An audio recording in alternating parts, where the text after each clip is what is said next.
El síndrome de disfunción orgánica múltiple es la disminución potencialmente reversible en la función de uno o más órganos, que son incapaces de mantener un equilibrio sin un sostén terapéutico. Es un proceso continuo y dinámico en la pérdida de la función de un órgano, que va de menos a más, siendo la etapa final en la función de dicho órgano lo que denominamos falla. Síndrome de disfunción orgánica múltiple primario. Ocurre cuando cualquier sistema orgánico falla en forma evidente o como resultado directo de una lesión conocida. Por ejemplo, luego de un episodio de insuficiencia respiratoria aguda por lesión pulmonar, después de un trauma tisular global o alguna contusión pulmonar. Síndrome de disfunción orgánica múltiple secundario.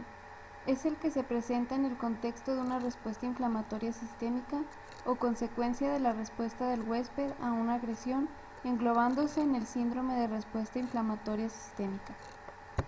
El síndrome de respuesta inflamatoria sistémica y el síndrome de disfunción orgánica múltiple son la vía final común de muerte en pacientes severamente enfermos o lesionados, en los que la tecnología avanzada de la unidad de cuidados intensivos ha posibilitado su recuperación. Son varios los órganos y sistemas que están expuestos al riesgo de entrar en disfunción en pacientes en estado crítico. Dentro de los más propensos están el sistema respiratorio, renal, cardiovascular, neurológico, hepático y hematológico. En el sistema respiratorio hay una disminución en la capacidad respiratoria y se requiere ventilación mecánica. En el sistema renal, aquí hay una disminución de la diuresis y se requiere de diálisis renal. En el sistema hepático se presenta una hiperbilirrubinemia. En el sistema cardiovascular hay una disminución del gasto cardíaco y una hipodinamia por el soporte medicamentoso. En el sistema gastrointestinal hay una intolerancia a la alimentación por vía oral, por la cual se requiere emplear la alimentación parenteral. En el sistema hematológico, los tiempos de coagulación de la sangre y el número total de plaquetas aumentan alrededor de un 25%. Y en el sistema neurológico se presentan alteraciones mentales, un coma y un puntaje menor de 6 en la escala de coma de Glasgow en ausencia de sedación.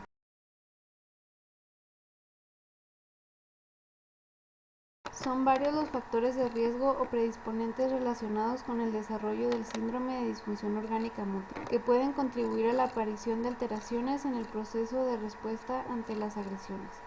Frecuentemente, un paciente evidencia datos de ellos al mismo tiempo. Los factores más comunes encontrados son 1.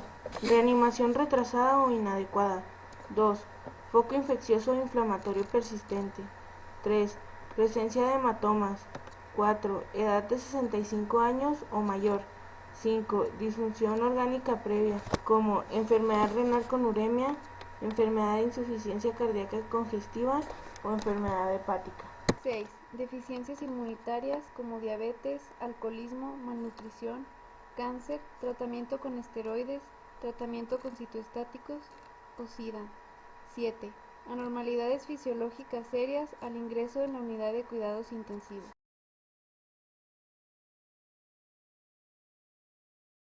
Inicialmente se pensaba que este cuadro era la expresión fatal de una sepsis incontrolada.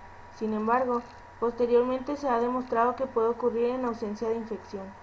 Es difícil encontrar un elemento causal simple para el síndrome de disfunción orgánica múltiple, existiendo en la mayoría de los pacientes varias causas que se potencian o se relacionan. El síndrome de disfunción orgánica múltiple puede presentarse por traumatismos graves, alguna intervención quirúrgica, inestabilidad hemodinámica, infecciones severas, pancreatitis, quemaduras graves, necesidad de ventilación mecánica prolongada o hemorragia gastrointestinal. Por alguna disección, ruptura o reparación de aneurisma aórtico, perforación gastrointestinal, enfermedad inflamatoria intestinal, nutrición parenteral prolongada, cirugía cardíaca, transfusiones masivas o coagulación intravascular diseminada.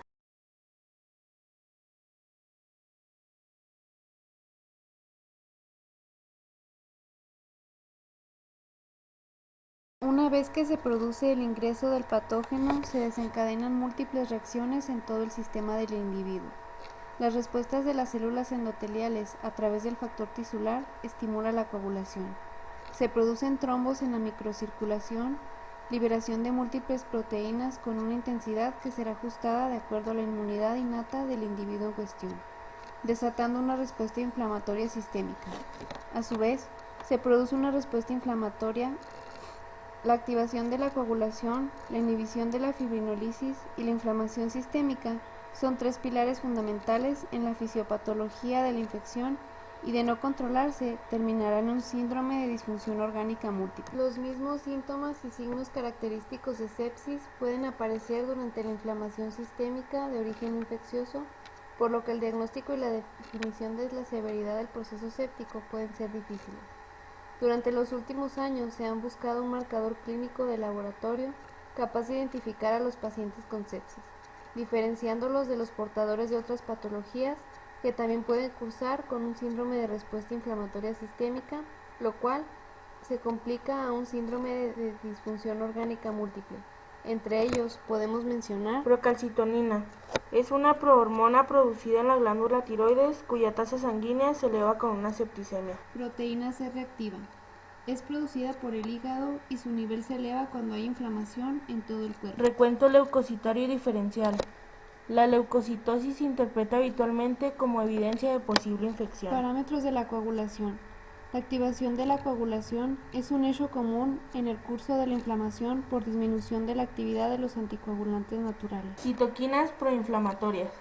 Las citoquinas son un conjunto de proteínas que regulan interacciones de las células del sistema inmune.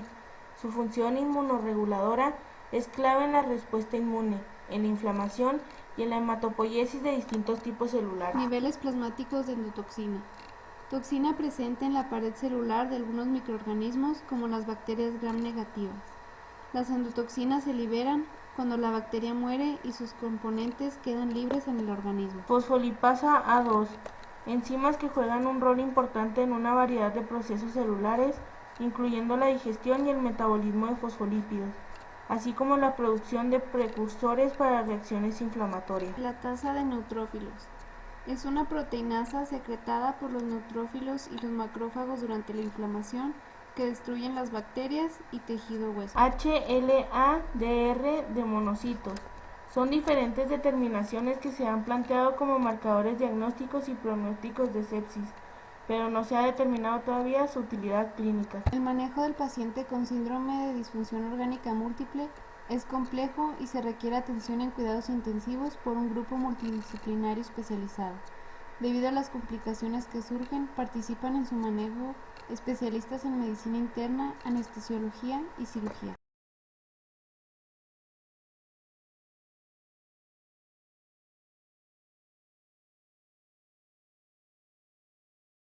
El tratamiento se basa principalmente en la prevención de complicaciones, con una rapidez y volumen en la resucitación, una protección miocárdica, una nutrición adecuada, la vigilancia del gasto cardíaco, el uso de antibióticos y el manejo pulmonar adecuado.